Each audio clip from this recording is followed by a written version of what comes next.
29 April ভারতবর্ষের প্রধানমন্ত্রী নরেন্দ্র মোদীর কৃষ্ণনগরে নির্বাচনী জনসভা। তার আগেই কৃষ্ণনগর গভর্নমেন্ট কলেজ ময়দান মাঠে পরিদর্শনে এলেন বিজেপির রাজ্য ও কেন্দ্রীয় নেতৃত্ব।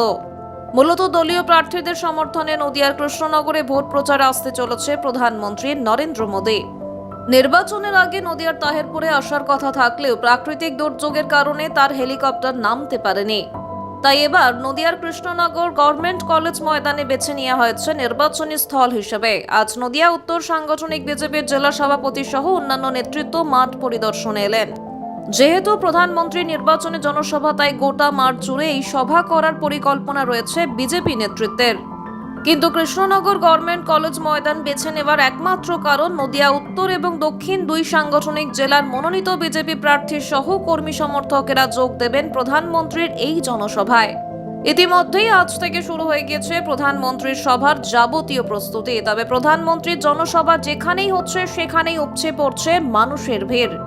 কৃষ্ণনগর গভর্নমেন্ট কলেজ ময়দান প্রধানমন্ত্রীর জনসভার ক্ষেত্রে অনেকটাই ছোট বলে ইতিমধ্যেই জানিয়েছেন বিজেপির কেন্দ্রীয় নেতৃত্ব। তবে প্রধানমন্ত্রীর জনসভা করার ক্ষেত্রে এর চেয়ে বড় মাঠ নদিয়ার আর কোথাও নেই। তাই এই কৃষ্ণনগর গভর্নমেন্ট কলেজ ময়দানকেই প্রধানমন্ত্রীর সভাস্থল হিসেবেই বেছে নেওয়া হয়েছে।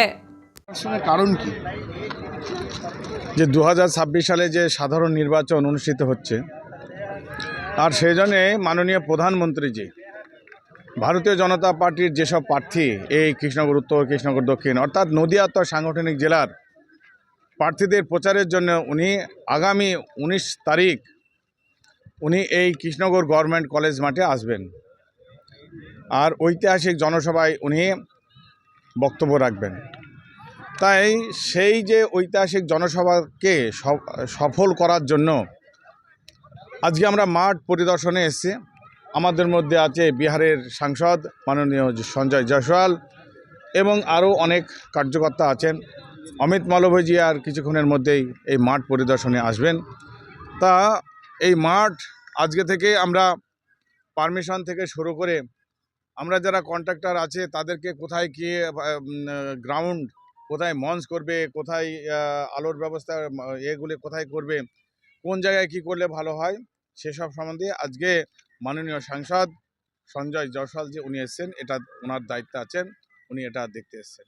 আর সেই সঙ্গে আর একটা কথা যে 19 তারিখে যেহেতু দেশের প্রধানমন্ত্রী ভারতীয় জনতা পার্টির সর্বোচ্চ নেতৃত্ব তিনি আসছেন, সেই জন্যে আমাদের এখানকার সমস্ত কার্যকর্তা কর্মীরা তারাও মুখিয়ে আছে যে এই যে 19 তারিখে ঐতিহাসিক জনসভায় সাক্ষী হিসাবে তারা উপস্থিত থাকবে।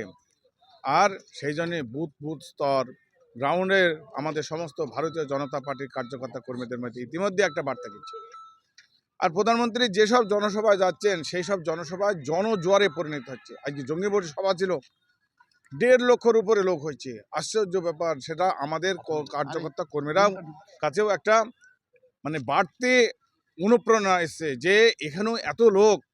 তাই আজকে সঞ্জয়জি বলছে এই মাঠ বড় ছোট মাঠ হয়, এই মাঠ মানে অন্যান্য জনসভা যেখানে হচ্ছে তার চেয়ে ছোট মাঠ, কিন্তু আমাদের কৃষ্ণনগর বা আমাদের নদিয়া উত্তর সাংগঠনিক জেলায় এমন একটা জেলায় বাস করছে যে এই কৃষ্ণনগর গভর্নমেন্ট কলেজের মাঠের চেয়ে আর বড় মাঠ নেই।